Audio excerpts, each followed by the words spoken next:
All right, guys. So for your asynchronous assignment for today, we're going to go over AIM 4.3. So I'll go over the notes here, and then you guys will have at the classwork, and then we'll go from there. So this is really about the unification of Germany. So yesterday we went over the unification of Italy and the three guys that were kind of key players in the unification of Italy. And now we're going to go through the unification of Germany. And again, this is all heavily related to nationalism. It is the similarities of the people that kind of make this possible.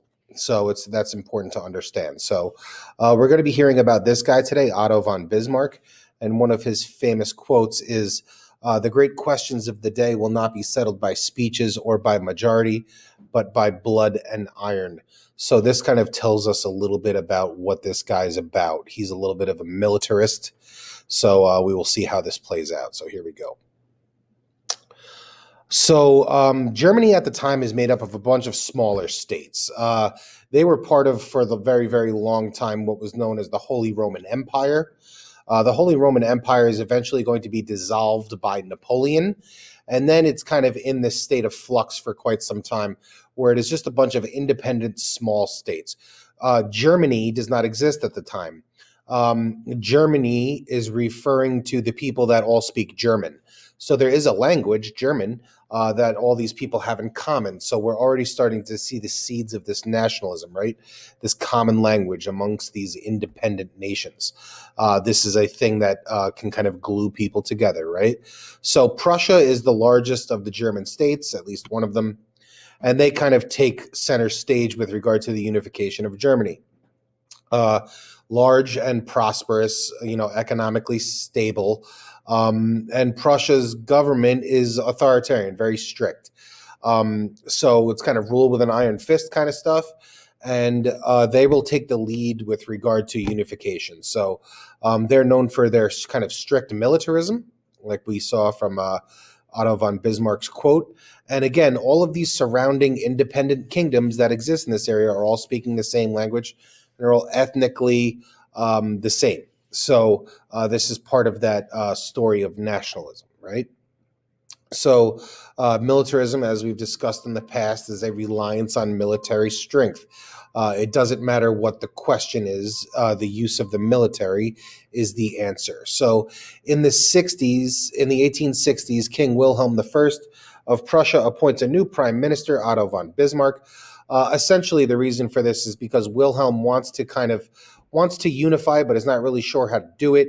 He wants to expand, but is not really sure how to do it. He's just kind of a figurehead king, and he needs someone with some political wherewithal to kind of accomplish some of the goals that he has. He's not short on ideas, but he's not particularly, a master of diplomacy. So enter Otto von Bismarck. Otto von Bismarck is this guy with this fancy bushy mustache, and he's always seen in this helmet with the pointy thing on the top. And, whenever we see political cartoons of Bismarck, that mustache and that hat are always kind of the dead giveaway. So he's got like a signature look kind of. But Bismarck essentially begins unifying a lot of these separate states of Germany into one nation. And he does it through a combination of different strategies. He uses diplomacy, essentially negotiating between independent nations, and also uses, when necessary, military power. So he will go to war with Austria, for example.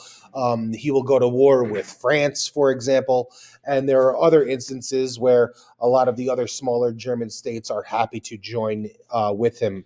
So no violence necessary on that front. But Bismarck is a master statesman. He is this interesting combination of, shrewd diplomat, where he can negotiate his way through agreements and kind of peacefully put things together.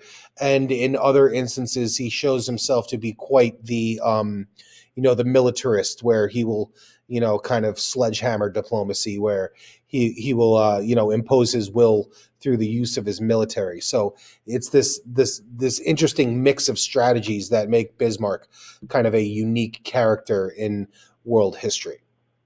But he is the main kind of force behind German unification. So eventually, after all this diplomacy, and those several wars that Bismarck leads, by 1871, Germany becomes a unified nation. So all of these independent states that were part of this territory that will become Germany are unified into a single country. So the King of Prussia becomes what's called the Kaiser. The Kaiser is a perversion of the old Roman Caesar. So, the same function that a Caesar had, the kind of the emperor, that's the Kaiser of Germany. So Germany is kind of this weird thing where it's kind of an absolutist government, but they're also moving toward kind of more liberal democratic functions. So they have a constitution that balances out the power of that emperor. But in reality, even though there is kind of an assembly, some kind of legislature, the true power lay in the hands of the Kaiser and his chancellor, in this particular case, Otto von Bismarck. So what you're going to do is you guys are going to take a look at an Ed puzzle that kind of goes through a little bit of German unification and how Otto von Bismarck achieves his goals. So make sure you complete that and you submit it before midnight tonight in order to be marked as present for today. If anyone has any questions or needs any help, you can reach me with virtual office hours. The link to virtual office hours should be in your Google Calendar already. And if you can't find it there, you can find it on the stream page of our Google Classroom, or you can email me. So enjoy the rest of your asynchronous Wednesday. Good luck with your assignments, and I am here if you need me. If not, I'll see you guys tomorrow. Have a good one.